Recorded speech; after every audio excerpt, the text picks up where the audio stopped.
great to be here this morning. I am happy to be back, and I am thankful for the opportunity to have got to attend the lectures and hear a lot of good preaching. It was a little too hot, though, but it was good messages. I got to meet a number of your relatives, Brother Haynes and Brother Schlebaugh. Both spoke at the lectures. I also got to meet the Dilbecks, get to know them a little bit better. Appreciate the elders for letting me get away to do that. One of the lessons that I heard was by Brother Haynes concerning the Syro-Phoenician woman and the request about which we just read concerning her daughter who was severely demon-possessed.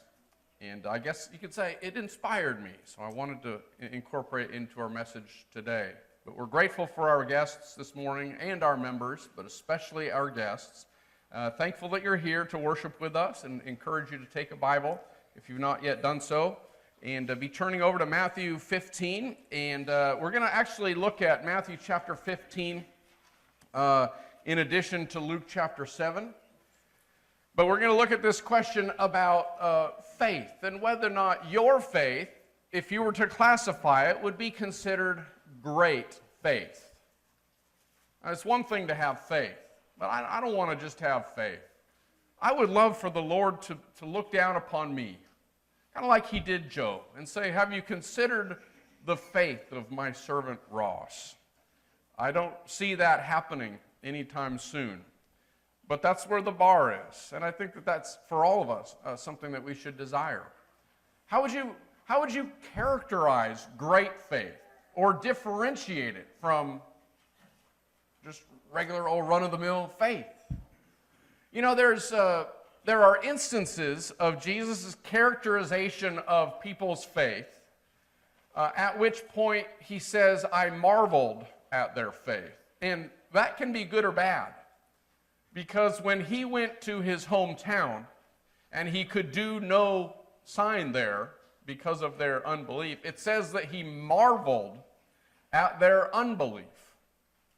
And on the other end of the spectrum, as we just read in Matthew chapter 15, concerning this woman, after his exchange with her, he says, "O woman, great is your faith." And so he marvels at her faith, that it's not even found among Israel that anyone had that kind of faith.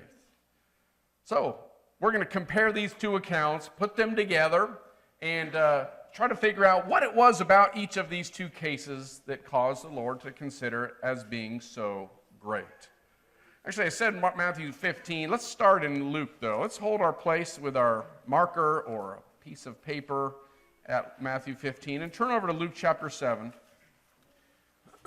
Luke chapter 7, or you could look at Matthew 8, I guess, but if you want to get the same wording, especially if you're reading the New King James Version, you'll turn over to Luke 7. Let's look at this story about the centurion's ill servant. It says in verse 1, when he concluded all his sayings in the hearing of the people, he entered Capernaum. And a certain centurion's servant who was dear to him was sick and ready to die. So when he heard about Jesus, he sent elders to the Jews to him, pleading with him to come and heal his servant.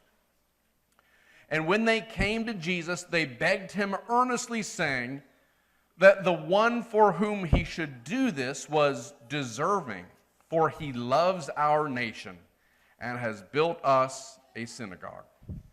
Then Jesus went with them, and when he was already not far from the house, the centurion sent friends to him, saying to him, Lord, do not trouble yourself, for I am not worthy that you should enter under my roof.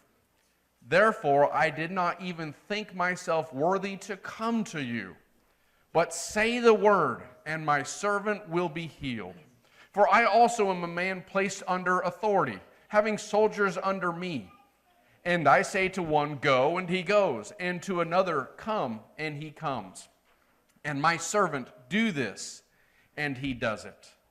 When Jesus heard these things, he marveled at him and turned around and said to the crowd that followed him, I say to you, I have not found such great faith, not even in Israel.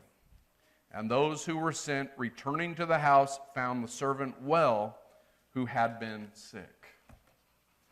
So these are the two accounts, the only two accounts that I know of that Jesus ever marveled at the great faith, both of which were being demonstrated by Gentiles. Especially the woman from Syrophoenicia, that's talking about a region, or Tyre and Sidon, where it was repopulated by a long time ago by Canaanites who were driven out of the land, and they were just known as being totally reprehensible. And so you can imagine how polarizing these stories were. Besides the great faith that ties these two stories together, you've also got great adversity. You got a great desperation on both of their parts. In Matthew chapter 15, the woman says her daughter was severely demon-possessed. Not just demon-possessed, but severely. If you read Mark chapter 9, you read about what severe demon oppression was capable of. You remember how that it caused that one to cut himself and to throw himself into the fire? He would have been, he lived up in the caves and on the mountain, and he would have just been somebody that was a fright to be around. And in this case, of course, the servant who was dear to him was sick and ready to die. This is a life and death situation. You would think that life and death situations would call for dotting every I and crossing every T. If it's my loved one, I'm going to want Jesus to come. And I'm going to want him to come just like Mary and Martha said, Lord, if you had come. If you had been. The message, even from those who were closest to him and loved him dearly, was not, Lord, if you had only spoken a word as soon as you heard this message, but Lord, if you had come.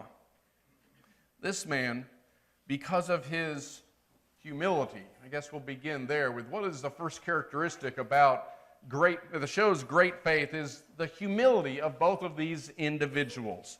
The centurion was so humble that he didn't want Jesus even coming into his midst. He was unworthy of his presence.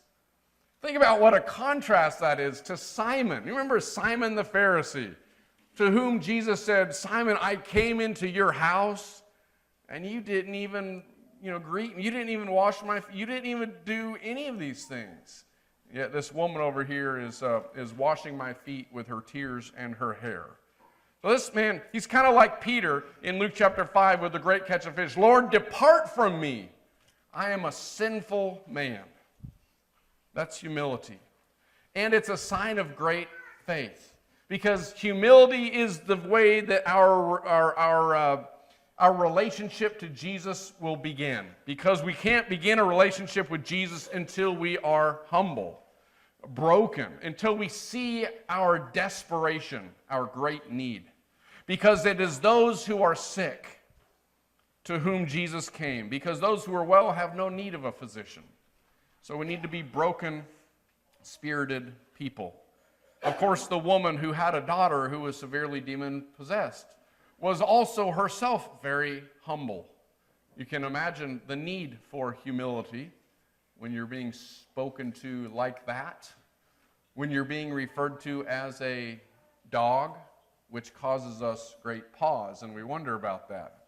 In fact, we've spent some time talking about, ways that we can create opportunities, or hopefully God will create the opportunity and we can be compliant and cooperative in that effort. I've made some suggestions from scriptures, none of which included ignoring people when they talk to you. Neither did it include calling them names. This woman was very humble to hear what she heard, and yet Brother Haynes in his sermon made a good point about the use of Jesus' use of the word dog to describe her. And the point was that that we even today, from time to time, use animal characteristics to describe human behavior. I thought this was really interesting.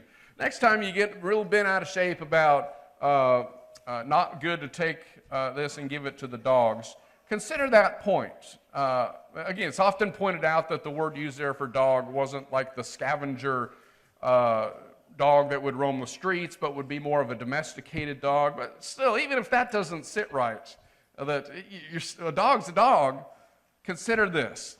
An aggressive lawyer, and I'm quoting from his written work in the lecture book, an aggressive lawyer might be described as a bulldog in the courtroom.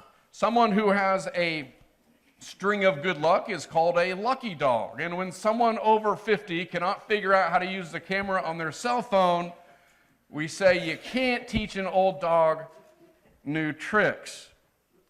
He quotes Kyle Butt, who summed it up well. Before people dog Jesus for the way he used an animal illustration, they might need to reconsider that their bark is much worse than their bite when it comes to insinuating that Jesus was unkind and intolerant. In truth, they are simply barking up the wrong tree by attempting to call Jesus' character into question. They need to call off the dogs on this one and let sleeping dogs lie. So an effort to demonstrate that perhaps what's going on there with the language is not quite exactly the way that we might perceive it if we today were to, in a conversation, be called a dog by our friend or companion. Be that as it may, it wouldn't have initially endeared itself to a real energetic reception, no matter what the case. But as we'll see later on in these characteristics, there was a great deal of perseverance in her desire to be with Jesus. So right now, just emphasizing humility. Secondly, concerning their belief in the power of God to deliver. Both of them considered that Jesus was able, which is essential when it comes to our coming to God. We're not to have the attitude of one that says, Lord, if you can do this for me. But as Jesus corrected that man who said so, if you can believe, all things are possible. So some may come and give God a try. They may give faith or prayer a go.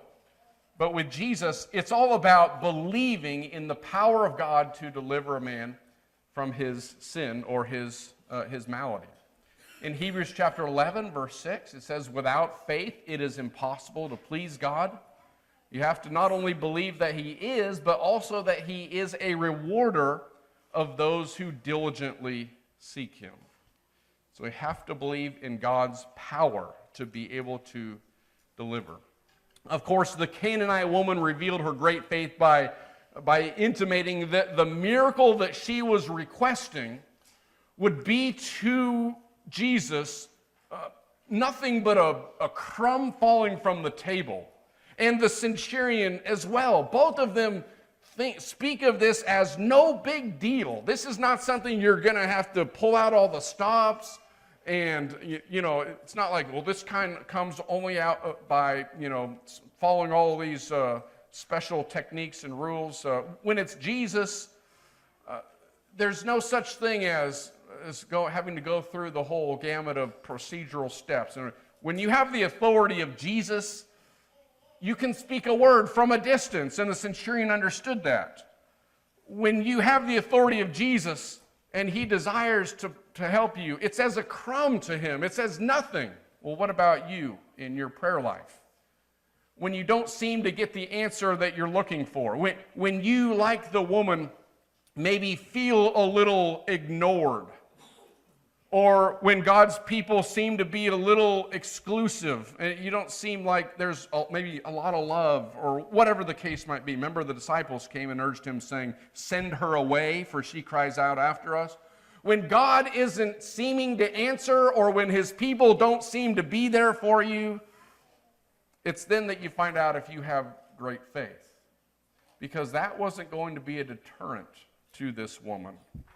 When Jesus did not live up to the expectation that she might have had of him, she didn't go and turn away. She had the attitude of Peter, you might say. Lord, to whom shall I go? So do we buckle down then in that instance, like Peter? To whom shall we go? He still called him master. And concerning the persistence, which I guess I'm speaking of here already, the unrelenting persistence that she would not be turned aside. Notice the things, again, that were against her, seemingly, that she would have seen as obstacles in coming to Jesus.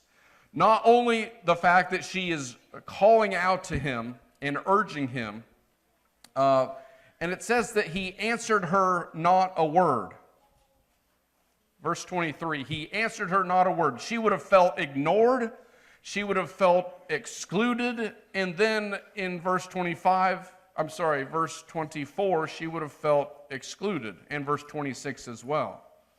Besides ignored, excluded, also insulted. There was the potential for all of those feelings. She had everything against her. She had her race. She had her sex. She had the disciples. And yet still she persisted in all of these things with the Lord. Go up to verse 12 of chapter 15 of Matthew and just contrast her and her persevering determination to receive this blessing from the Lord. When Jesus taught what he did about the worship of the Pharisees and the traditionalism of their worship and how that they'd made commandments out of the doctrines of men, the disciples said to him in verse 12, "Do you not know that the Pharisees were offended when they heard this?" If anyone had the right to be offended in this chapter, it's not the Pharisees. It would have been this woman, and yet she was unrelenting. And that's the kind of drawing power that we need to have for Jesus. We're not going to let anything stand in our way of coming to him. So we're on one side of the spectrum. We're trying to think about how to win souls for the Lord, how we can become all things to all men, and how to have a ready answer, and we try to boil it down and make it concise and tactful and just as palatable as is scripturally possible. And then on the other hand, Jesus over here, because he knows man, and he knows what's in man, is not trying to destroy this woman, not trying to destroy faith in this woman, but to test it, to develop it, you might say. And he extols it. He's so pleased. And she becomes our example then. So it is, of course, persevering and unrelenting, but it's also, of course, very fruitful. We think about in both cases, both of the ones who are extolled for having great faith, both received their request. Is that a coincidence? Is there a coincidence in great faith and then having the thing for which they asked? I would suggest no, that is not a coincidence. In fact, think of all of the examples, the track record of God rewarding great faith. To the woman with the issue of blood, Matthew chapter 9, verse 20, and the 10 lepers, he said, "Your faith has made you well." It was their faith that caused their healing. In Matthew chapter 9, verse 30, to the blind man, he said, "According to your faith, let it be to you." Or the paralyzed man in Mark chapter 2, when Jesus saw their faith, he said, "Your sins are forgiven you." It was precipitated on their great faith. And both the centurion and the Canaanite demonstrated the same. Will God do less for us? Was that just a New Testament thing, a special circumstance for Bible times? Or does God still reward great faith? That's what I was talking about earlier when I said when we don't receive the request that we're asking for and our perseverance is put to the test. And we buckle down then and we persevere and we demonstrate our understanding. Jesus said that, remember in those prayer parables we looked at, and the perseverance of the friend at midnight, and the unjust judge who was continuously had the same request for justice. It's time for us to buckle down then and have faith that God is rewarder of those who diligently seek him. In Matthew 17:20, it says, Jesus said to them, because of your unbelief, for assuredly I say to you, if you have faith as a mustard seed, you will say to this mountain, move from here to there, and it will move, and nothing will be impossible for you. Similarly, in Matthew 21, verse 21, he says, so Jesus answered and said to them, assuredly I say to you, if you have faith and do not doubt, you will not only do what was done to the fig tree, but also if you say to this mountain, be removed and be cast into the sea, it will be done. Well, what is your mountain that you're trying to move? What is this insurmountable obstacle in your path? It may be someone who is sick and about to die, like in the case of the centurion. It might be your own sin. Maybe your giant is your own temptation. And it might seem like an insurmountable task. But if faith is the assurance of things hoped for, and we desire great faith, then let us in times of temptation remember and be assured of that which we have been promised. So lay aside the sin that entangles us. Let us imagine how wonderful it will be to receive that crown after we have been tempted for a little while. As James talks about in chapter 1, he says, blessed is the man who endures temptation, for when he has been approved, he will receive the crown of life, which the Lord has promised to those who love him. Great faith in temptation is the assurance of the things that we hope for. Let us not view that temptation that dogs us as something that will one day just overwhelm and overcome us and will cause our inevitable end. That's how David spoke when Saul pursued him. He said at one point, I know that Saul is going to kill me. I'm going to be overtaken by Saul in these mountains. He just knew, he just felt inevitably, one way or another, I can't keep this up. But God is faithful, and he saw him through to the end. Think of the crown that will be awarded to those who have for a time endured that temptation, because it is promised. Our hope is reserved for us in heaven. In 1 Peter chapter 1, verse 9, it says, we receive the end of our faith, the salvation of our souls. So I conclude this morning by again bringing to your remembrance that these are both Gentiles, which is encouraging for us Gentiles, I'm sure, but not if you're a Jew, for sure. But I do think it's not by mere chance that the only two occasions on which our Lord used the word great to describe someone's faith was that it was in the case of two Gentiles.